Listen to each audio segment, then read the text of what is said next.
അപ്പോൾ ഞാൻ എൻ്റെ സുഹൃത്ത് പ്രത്യേകിച്ചൊരു ജനപ്രതിനിധി MLA ഒക്കെ ആയിക്കഴിഞ്ഞ ഒരാളെ ഞാൻ 100% വിശ്വസിച്ചു. അതാണ് എനിക്കുണ്ടായിരുന്ന പരാജയം.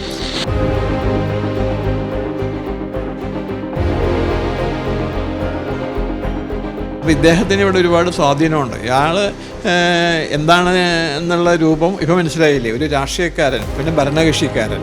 അപ്പോൾ അദ്ദേഹത്തിന് എന്തും ചെയ്യാൻ പറ്റും. അതെനിക്ക് ഒരുപാട് വിഷമമുണ്ടാക്കിയൊരു കാര്യമാണ്. ഏതാണ്ട് ഒരു 40 ലക്ഷം പ്ലസ് ഉണ്ട് ഈ സാധനങ്ങൾ. ആ മെഷീനറി എന്നൊക്കെ പറഞ്ഞു കഴിഞ്ഞാൽ ഒരു ദിവസം 9 മണിക്കൂർ വർക്ക് ചെയ്ത് കഴിഞ്ഞാൽ ഒരു നിയർലി ഒരു 1000 കിലോ പ്രോസസ്സ് ചെയ്യാനുള്ള കപ്പാസിറ്റിയുള്ള മെഷീനായിരുന്നു എല്ലാം ഉണ്ടായിരുന്നത്.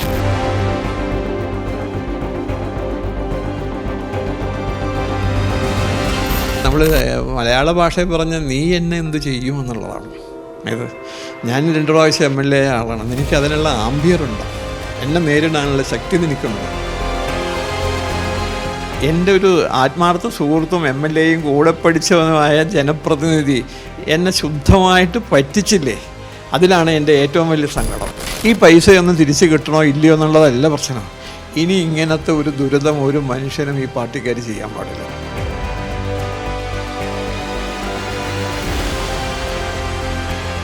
നമസ്കാരം. മുൻ MLA ആയിരുന്ന ജോൺ ഫെർണാണ്ടസിനെതിരെ ഗുരുതര ആരോപണവുമായി എറണാകുളം സ്വദേശിയായ വേണുഗോപാൽ രംഗത്തെത്തിയിരിക്കുകയാണ്.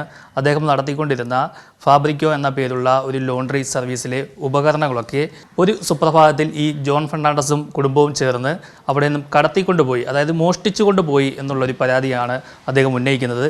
കഴിഞ്ഞ വർഷം കൊടുത്ത പരാതിയിൽ ഇതുവരെയും യാതൊരു നടപടിയും പോലീസിൻ്റെ ഭാഗത്തു നിന്നും എടുത്തിട്ടില്ല എന്ന് അദ്ദേഹം പറയുന്നുണ്ട്. അദ്ദേഹം ഇപ്പോൾ നിയമ പോരാട്ടത്തിലാണ്. എന്തായാലും എന്താണ് അന്ന് സംഭവിച്ചത്, ഈ മുൻ MLA എങ്ങനെയാണ് ഇതൊക്കെ മോഷ്ടിച്ചുകൊണ്ട് പോയത്, അതൊക്കെ നമുക്ക് വേണുഗോപാലിനോട് തന്നെ ചോദിക്കാം. ചേട്ടാ, എന്താണ് സംഭവിച്ചത്? ഞാനൊരു കേന്ദ്ര സർക്കാർ ഉദ്യോഗസ്ഥനായിരുന്നു, VRS പോകുന്നതാണ്. അപ്പോൾ ആ കിട്ടിയ പൈസയൊക്കെ കൊണ്ടിട്ടാണ് ഞാൻ ഈ ഫാബ്രിക്കോ ലോണ്ടറി തുടങ്ങിയത്.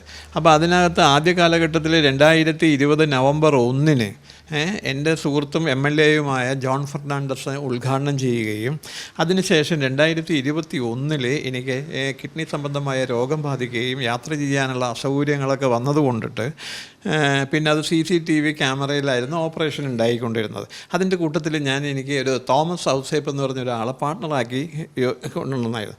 ഈ പാർട്ട്ണർ എൻ്റെ അച്ഛൻ്റെ സഹോദരൻ്റെ മകനാണ് എനിക്ക് കണക്ട് ചെയ്ത് തന്നത്. അദ്ദേഹം ഉണ്ടായിരുന്നു. അദ്ദേഹത്തിന് ഒരു 67-68 വയസ്സുണ്ടാവും. അപ്പോൾ അങ്ങനെ ഓടിച്ചുകൊണ്ടിരിക്കുന്ന സമയത്ത് 2022 മെയ് മാസത്തിൽ ജോൺ ഫെർണാണ്ടസും ഭാര്യയും മകനും കൂടി എൻ്റെ വീട്ടിൽ വരികയും, സുഹൃത്തായിരുന്ന ജോൺ ഫെർണാണ്ടസ് എൻ്റെ ക്ലാസ്മേറ്റും കൂടിയാണ്, 10ാം ക്ലാസ് വരെ ഒരുമിച്ച് പഠിച്ചതാണ്.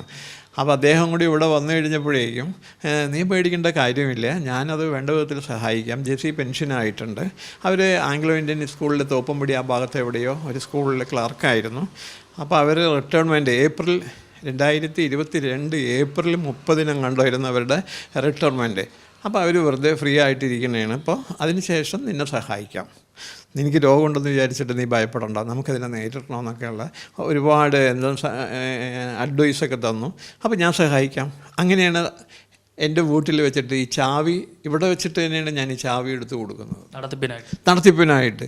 അത് കൂടാതെ തന്നെ ഈ അക്കൗണ്ടിൽ, ബാങ്ക് അക്കൗണ്ട്, ഈ ഫാബ്രിക്കോൻ്റെ കറണ്ട് അക്കൗണ്ടിൽ നിന്ന് ഒരു 19,000 രൂപ അടുത്ത് അവർക്ക് ട്രാൻസ്ഫർ ചെയ്ത് കൊടുത്തിട്ടുണ്ട്.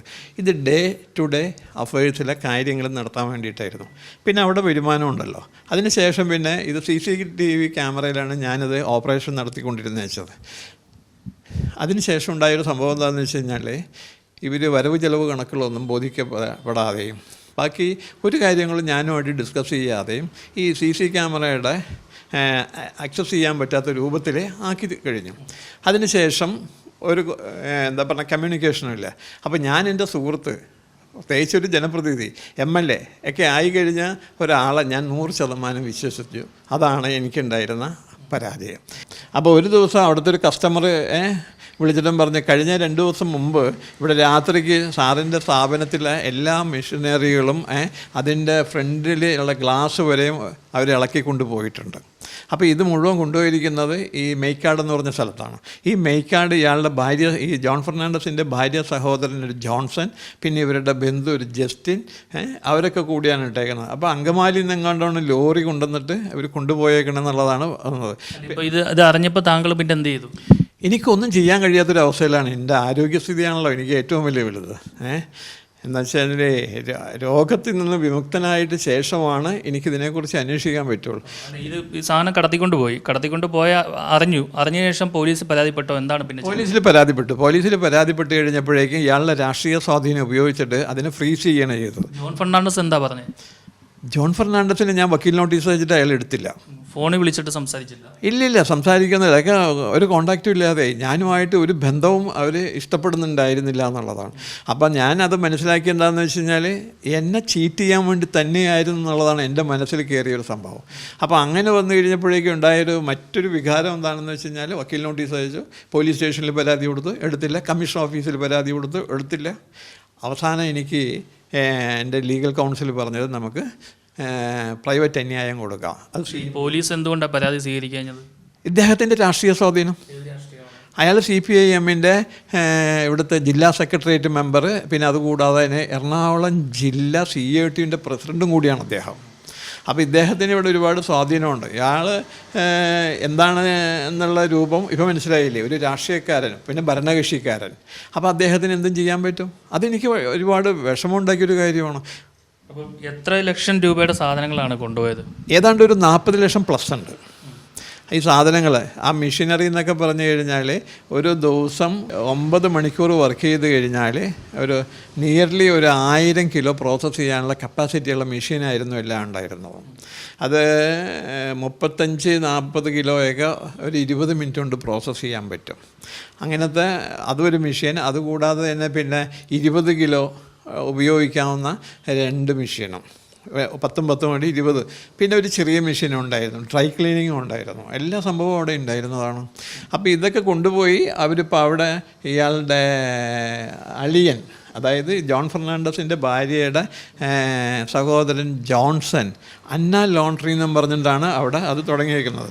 പിന്നെ അതിൽ മറ്റൊരു വിഷയം എന്താണെന്ന് വെച്ചാൽ ഞാൻ അന്വേഷണം നടത്തി കഴിഞ്ഞപ്പോഴേക്കും ഇത് കൊണ്ടുപോയിട്ടേക്കുന്ന ഭൂമി ഈ ജെസി ആണ് അത് എന്താ പറയുക റെൻ്റൽ എഗ്രിമെൻ്റ് എഴുതിയിട്ടേക്കുന്നത്. അപ്പോൾ അത് ബോധപൂർവം ചെയ്തേക്കണതാണ്. അപ്പോൾ അളിയനാണ് നടത്തിപ്പുകാരൻ, അയാളുടെ കസിനും ഉണ്ടായിരുന്നു. അപ്പോൾ ഇവർ പലരുമൊക്കെ ആയിട്ട് എന്തൊക്കെയോ ഗൂഢാലോചന നടത്തിയിട്ടാണ് ഇത് കൊണ്ടുപോയിരിക്കുന്നത്. അല്ലെങ്കിൽ അവിടെ കൊണ്ടുപോകേണ്ട കാര്യമില്ല. എറണാകുളത്ത് എന്തോരം സ്ഥലങ്ങളുണ്ട്, കാക്കനാട് തന്നെ ഒരുപാട് സ്ഥലങ്ങളൊക്കെ ഉണ്ട്. അപ്പോൾ വെള്ളമാണ് ഇതിനകത്ത് ഏറ്റവും വലിയ പ്രശ്നം. അപ്പോൾ അവിടെ കൊണ്ടുപോയിട്ടിട്ട് ഇപ്പോൾ ഏതാണ്ടും കുറേ നാളുകളായി.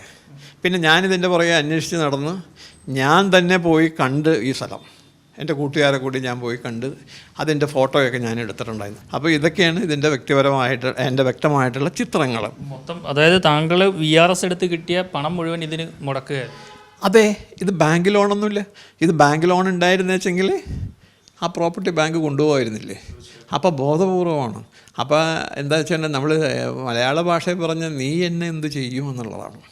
ഇത് ഞാൻ 2 പ്രാവശ്യം MLA ആളാണ്. എനിക്ക് അതിനുള്ള ആംബിയറുണ്ടോ, എന്നെ നേരിടാനുള്ള ശക്തി എനിക്കുണ്ടോ? അങ്ങനെയുള്ളൊരു മാനസിക അവസ്ഥയുണ്ട്. പിന്നെ ആരോ കൂട്ടുകാരോടൊക്കെ പറഞ്ഞെന്ന് പറയുന്നുണ്ടായിരുന്നു, അവന് ഞാൻ ആരാണെന്ന് അറിയാൻ പാടില്ല. താങ്കളൊരു CPM പാർട്ടി മെമ്പർ ആയിരുന്നല്ലേ?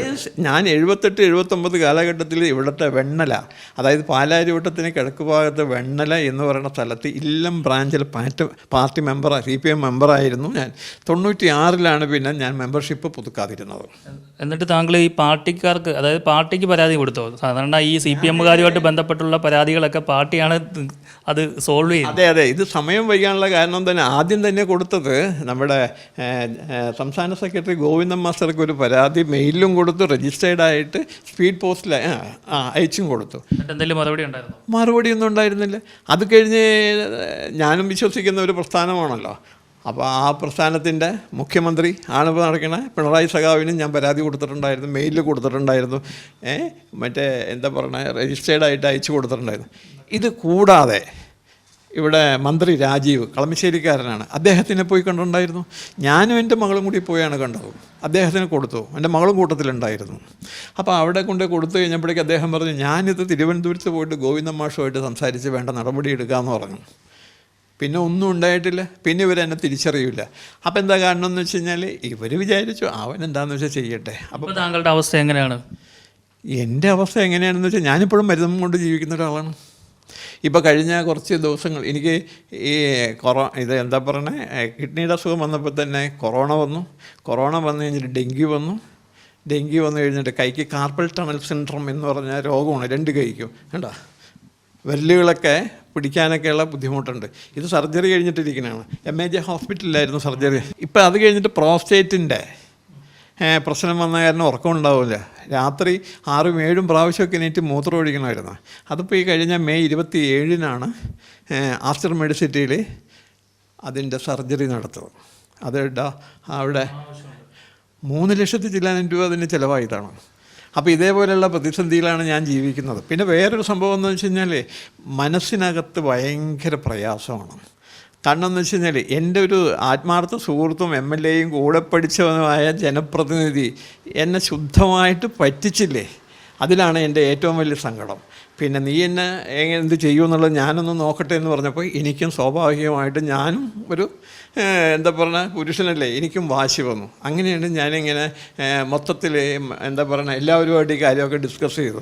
ഇവരുടെ എറണാകുളം ജില്ലാ സെക്രട്ടേറിയറ്റ് മെമ്പറായ MC സുരേന്ദ്രൻ്റെയൊക്കെ വീട്ടിൽ ഞാൻ പോയിട്ടുണ്ട്.